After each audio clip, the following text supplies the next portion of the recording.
Hello everyone! The final book of A Starless Clan is here, so it's time for another Dawnmist Talks. Star was an action-packed book and a great conclusion to the arc. So what went down? Who lived, who died, how was Splashtail defeated, and who has finally been crowned the true leader of RiverClan? Let's dive in. Let's start with the prologue, because it was pretty cool and inspired a lot of art.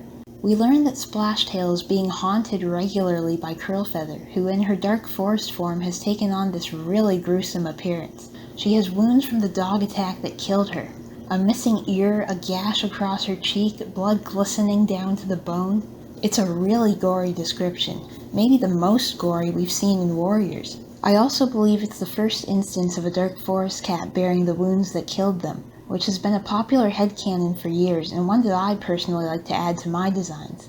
At the end of the previous book, Wind, Frostpaw, Nightheart, and Sunbeam spy on the RiverClan camp and witness Splashtail killing Hairlight, his deputy, and naming Berryheart in his place. He also reveals that Icewing, Mothwing, and Duskfur have left and he wants them killed on sight. Nightheart, Frostpaw, and Sunbeam find the three RiverClan cats. Mothwing has an infected wound and they take her to ShadowClan for help. This book takes place at the same time as Ivypool's Heart. Tigerstar has just returned from meeting with the other leaders and deciding which cats will go on the quest, and after learning about this, Icewing decides to go with them to represent RiverClan. It definitely seems odd for Icewing to leave her clan at such an urgent time, especially because she's such a good candidate for leader. In an article on the Warriors website about the creative process for Ivypool's Heart, we learned that the authors did struggle with finding a good enough reason for cats to leave the clans at such a serious time. StarClan makes it clear that if this debt is not paid by the questing cats, the clans could fall. So this works in terms of making it seem as important as Splashtail's treachery, though we have yet to see exactly how. Berryheart suddenly arrives in the ShadowClan camp, claiming that RiverClan has turned on Splashtail and driven him to the island after a terrible battle. Very sus. Frostpaw goes with Tigerstar and some of his warriors to the island, expecting to confront Splashtail, but sure enough it was all a trap. While Tigerstar and the others are trapped on the island, Splashtail invades the vulnerable ShadowClan camp, planning to take over ShadowClan as well as RiverClan. Sounds familiar? During the battle, we learned from Lizardtail that RiverClan cats are only obeying Splashtail because he has threatened to kill Havenpelt's kits if they don't follow his orders. Nightheart and Sunbeam both escape during the battle, intending to go to ThunderClan for help, but neither of them ends up doing it. Sunbeam decides to stay hidden and spy on the ShadowClan camp. Nightheart sends Mothwing and Duskfur to ThunderClan, but while passing through SkyClan territory, he finds Fognose and SneezeCloud stealing SkyClan kits, Ridgekit and Duskkit, under Splashtail's orders. Nightheart allows himself to be taken prisoner in place of the kits. Back in ShadowClan, Splashtail is also threatening Cinnamontail's kits if ShadowClan tries to retaliate. So Splashtail's whole handle on his power is using kits as leverage, knowing cats will do whatever he says to avoid harm coming to them. It's very smart on his part, but terribly cruel of course. He doesn't even care that Havenpelt is his mother, and the kits he's threatening are his younger siblings. Personally, I get the vibe that Splashtail wouldn't actually kill kits, as crazy as he is. Anytime he threatens it, he hesitates long enough for the other cats to change their minds and listen to him, as we see later with Troutkit. He's using the kits as a scare tactic. The other cats believe he will kill kits, but if they're wrong, are they willing to take the risk? Of course not. As long as Splashtail has kits in his possession, he has power over any clan he wishes. Back in the ShadowClan camp, Berryheart privately tells Yarrowleaf and Snaketooth that this whole thing is part of her plan. She intends to take over ShadowClan while Tigerstar is trapped on the island and let Splashtail finish him off. This isn't a big surprise, since Berryheart has always been so patriotic about ShadowClan.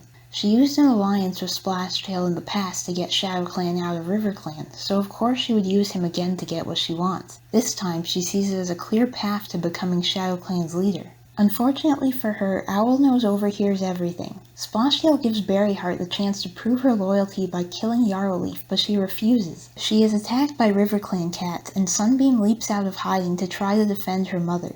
Owlnose slashes at Sunbeam, but Berryheart pushes her daughter out of the way and takes the killing blow instead. Despite all Berryheart's wrongdoings and awful opinions, I think it's nice that in the end she sacrificed herself for Sunbeam. She never agreed with or supported her life choices, but she still loved her, even if it was more of a possessive, controlling way, wanting her to live the life that she envisioned. It's not too different from Curlfeather's relationship with Frostpaw.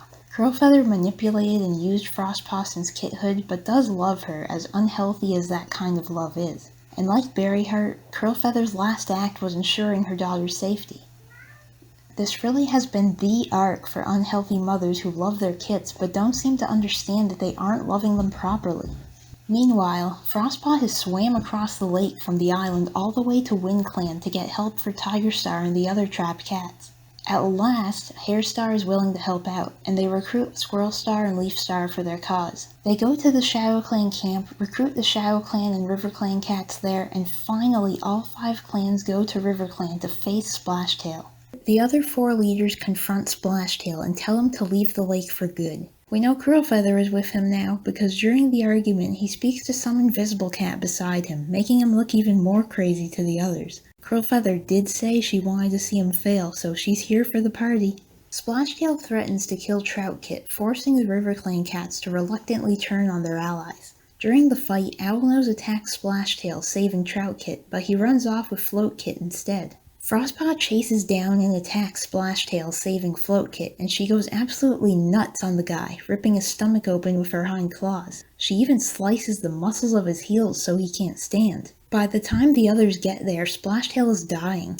As he dies, he seems to genuinely believe he's been trying to save RiverClan. To him, it's always been less about the RiverClan cats themselves and more about making RiverClan the most powerful of the clans. He even thinks he'll go to StarClan despite all his wrongdoings and disrespect for his ancestors. Splashtail's going to be in for a surprise when he finds himself not only in the Dark Forest, but stuck there with Curlfeather still tormenting him. Though Splashtail has been defeated, Frostpaw is badly wounded from the fight with him. She falls unconscious for a long time, I think weeks, in Mothwing's care with a terrible fever. During this time, she finds herself walking through mist, and Curlfeather appears to her.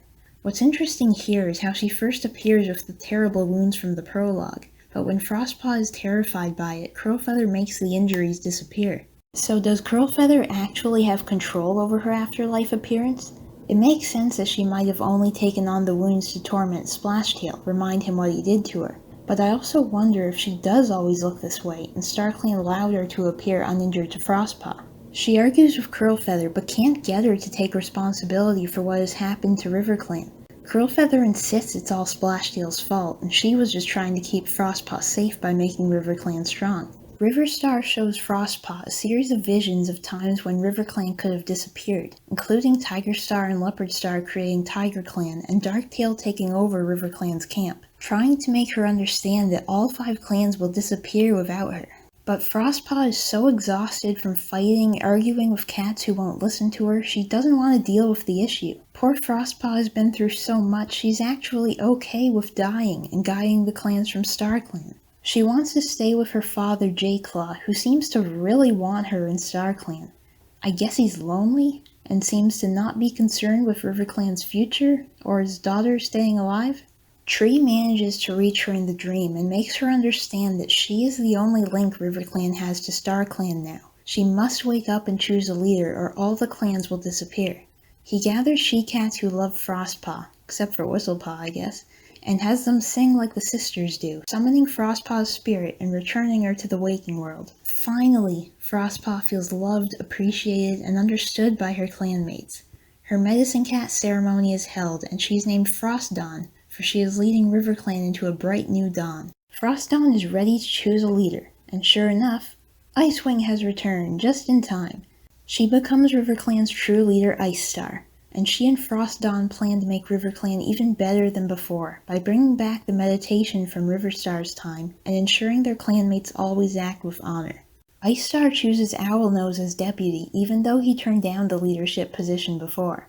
She believes that in time he will gain the confidence and skill needed to become a leader. Meanwhile in ThunderClan, Sunbeam and Nightheart are expecting kits, and that is the conclusion to A Starless Clan. So, let's start by talking about the new high ranks in RiverClan.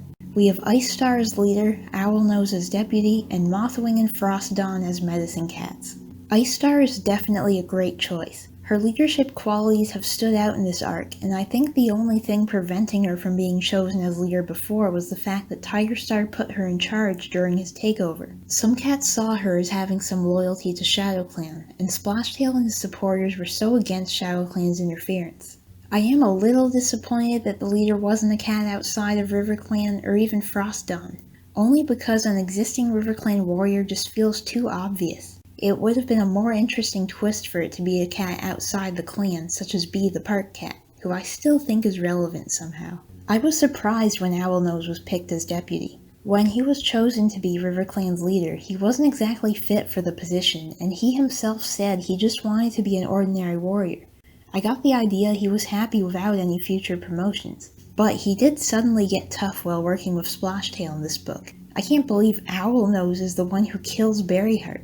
Like, is this even the same character? Anyway, it's true that Owlnose will be a better leader in the future once he has the experience he needs, and he seemed happy accepting the position, so I guess he's open to being more than a warrior now. At last, Frostdawn is finally happy. This poor girl has been nothing but stressed since childhood. She was a brand new apprentice when Misty Star died, and she was pushed into this situation to find a leader for her clan. Her mother got ripped apart by dogs right in front of her, she found out her crush was a murderer, her mentor Hairlight got killed in front of her by said crush, she got spayed by Two Legs and doesn't even know it, almost died multiple times. She has been through a ridiculous amount of trauma, and I'm glad she can finally relax and live a normal day-to-day life in RiverClan. Her name is also so pretty. I certainly approve of the suffix. So what happens next? I think it's very significant and important that Ice Star and Frostdawn have worldly views, experiences far beyond RiverClan. Ice Star's journey in which she learned about StormClan and the Wildcats, and Frostpaw's time with the Park Cats. They know life is so much bigger than the RiverClan camp, and I think this will have a positive impact on the decisions they make when it comes to protecting RiverClan and helping outsiders in need. So Sunbeam and Nightheart are expecting kits. I'm still disappointed Moonpaw won't be one of them. She seems like the perfect combination of the two and a missed opportunity. But there is one good reason why Moonpaw wouldn't be a Night Sun kit. We know that Bayshine and Thriftier, Moonpaw's parents, think she's special and destined to do great things for the clans due to her unique chimerism. If this is a significant storyline for her character, Night Sun would never work. Nightheart felt pressured by ThunderClan to live up to the legacy of his great-grandfather Firestar. At the end of Star, Nightheart and Sunbeam agree that they aren't going to name their kits after anyone, or even pick names before they're born. They want to give their kits names that reflect who they are, so they would never put the kind of pressure on Moonpaw that Bayshine and Thriftier seem to be. Still, I'm looking forward to meeting Nightheart and Sunbeam's kits. It's unlikely we'll get any of them as a POV, since Moonpaw is our ThunderClan one, but hopefully one of them will be a significant character. Star was a fantastic book, full of action, and none of the chapters felt like filler. It was a great conclusion to the arc, and I'm looking forward to seeing what the next one brings. The Elder's Quest, the first book of Changing Skies, releases January 7th. What are your thoughts on the Starless Clan as a whole, and what do you think next arc will bring? Until next time, thank you for listening to me talk about Star.